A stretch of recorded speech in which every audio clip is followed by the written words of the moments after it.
Hello good morning.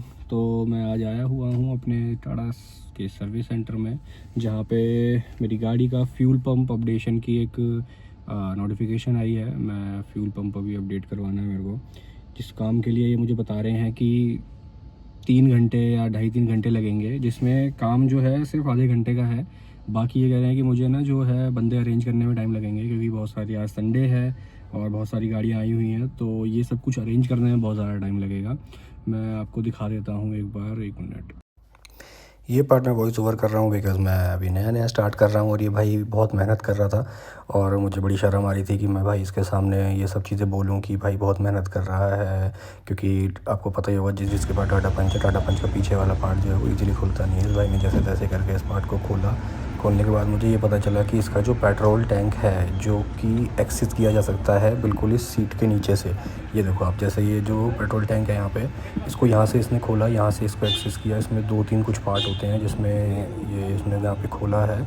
खोलने के बाद इसने इसके नीचे भी एक और लेयर है, लेयर 2 लेयर इसने खोलने के बाद इसको डिटैच किया है। डिटैच करने के बाद ये मुझे देख भी रहा था साथ साथ कि भाई ये कर क्या रहा है, ये वीडियो बना रहा है, फ़ोन चला रहा है, क्या कर रहा है, कुछ समझ नहीं आ रहा। तो मैं भी बहुत कैजुअली ऐसा ट्राई कर रहा था कि इसको पता ना चले कि भाई मैं कुछ बना रहा हूँ वीडियो। फिर ये मैंने आगे से जाके वीडियो बनाई। इसने पूरा पार्ट ऐसे बाहर की साइड निकाला और निकालने के बाद इसने मैं बताता हूँ, उसको टाइम लग गया था। जेन्युइनली मुझे ऐसा लग रहा था टाइम नहीं लगेगा, बट हाँ टाइम लग गया था इसके अंदर।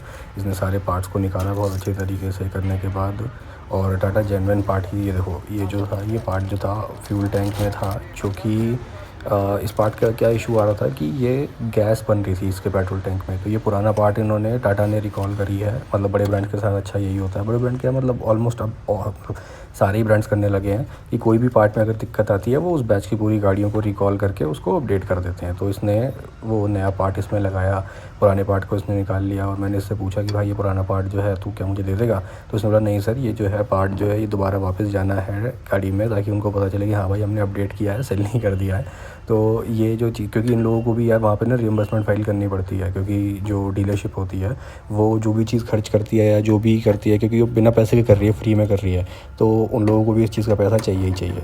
तो इसलिए इन लोगों को क्या करना पड़ता है, वहाँ पे दिखाना होता है कि हाँ भाई ये वाला पार्ट हमने जो है चेंज किया है, हमें इसका रिइंबर्स करो। और क्योंकि ये तो वहाँ से पार्ट जो आया होता है वो ऑन फ्री ऑफ कॉस्ट आया होता है, फोसी बेसिस पे आया होता है। तो ये हमने करा लिया और फिर मैं वहाँ से निकल। यहाँ साइन कर दीजिए सर, यहाँ साइन ऊपर किलोमीटर।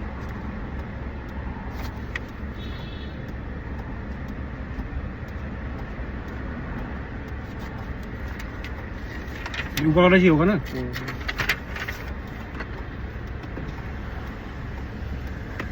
तो भाई गाड़ी में अपना फ्यूल पंप जो है वो अपडेट हो चुका है और मैंने इनसे बात करी है। 1 मिनट, मैंने इनसे बात करी थी। तो मैंने पूछा कि भाई इसमें फ्यूल पंप अपडेट में क्या है, कि कोई एवरेज वगैरह बढ़ दी है या क्या होता है, कुछ होना है? तो कहते नहीं भाई साहब, एवरेज नहीं बढ़नी। इसमें क्या होगा कि टाटा को इस बैच की गाड़ियों में, पंच में और अल्ट्रोज में ये दिक्कत आ रही थी कि गैस बन रही थी बहुत ज़्यादा टैंक में। तब मुझे याद आया कि हाँ भाई ये तो मेरे साथ भी हो चुका है एक बार, कि गैस बनती है। और एक बार तो क्या हुआ, इसमें इतनी गैस बन गई कि पेट्रोल वो डाल रहा है ऊपर से, वो पेट्रोल डल ही नहीं रहा। और फिर थोड़ी देर बाद मैंने कहा ठीक है जितना डल रहा है डाल दे। फिर उसके बाद नेक्स्ट टाइम जब इसमें पेट्रोल टैंक खाली हो गया, मैंने जब वो ऑन नहीं करा जब पूरा पेट्रोल खाली हो गया, जब उस बंदे ने उसका टैंक को खोला तो इतनी ज़ोर से जो गैस निकली है, तब मुझे याद आया कि हाँ भाई ये तो थी दिक्कत, बहुत तगड़ी दिक्कत थी।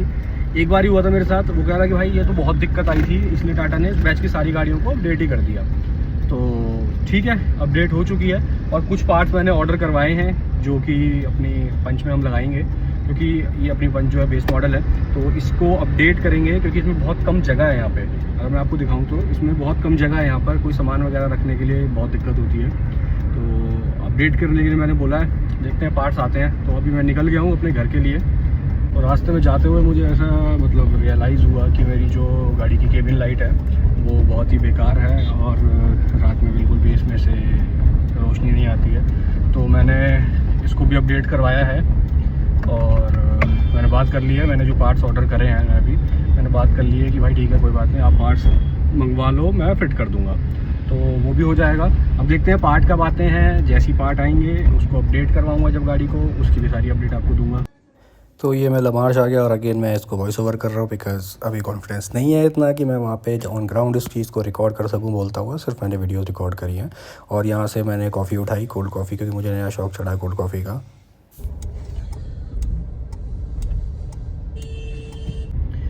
तो सब काम निपटा लिए और थोड़ा बहुत इधर उधर घूम के अब मैं जा रहा हूँ घर, और घर जाके थोड़ा बहुत कुछ काम करूँगा, इस वीडियो को एडिट करूँगा और आपके लिए इसको अपलोड कर दूँगा।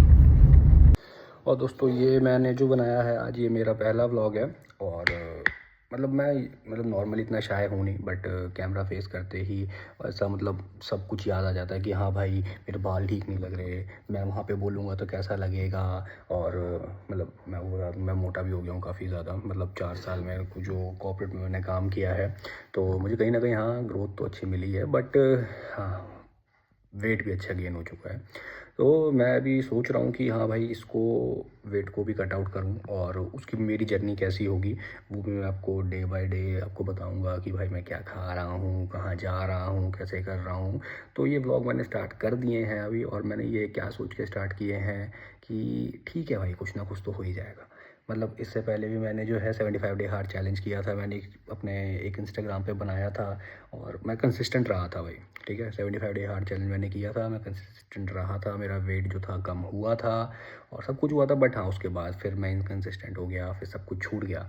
बट मैं अभी ट्राई कर रहा हूँ कि हाँ भाई ठीक है दोबारा से कुछ स्टार्ट हो जाए, उसी बहाने मेरा भी भला कुछ हो जाए कि हाँ भाई ठीक है मोटा हो जाऊँ तो वो भी पतला हो जाऊँ। और ठीक है भाई कंसिस्टेंसी चाहिए होती है हर चीज़ में, और मेरी रिक्वेस्ट आपसे यही है कि थोड़ा सपोर्ट करो। पहला व्लॉग है और क्वालिटी मुझे पता है अच्छी नहीं है, इम्प्रूव करूँगा डे बाय डे, लर्न करना पड़ेगा जो भी है, but day by day improve करूँगा। तो ऐसी सपोर्ट करो और सब्सक्राइब कर दो और लाइक कर दो और शेयर कर दो अगर थोड़ा सा भी रिलेटेबल लगता है। अगर आपको लगता है कि मुझे कुछ चीज़ अपडेट करनी चाहिए या इस चीज़ को चेंज करना चाहिए तो आप मुझे DM कर सकते हो, मुझे डायरेक्ट मैसेज करो। मैं अपना फ़ोन नंबर नहीं दूंगा नहीं तो गालियाँ डायरेक्टली पड़ेंगी।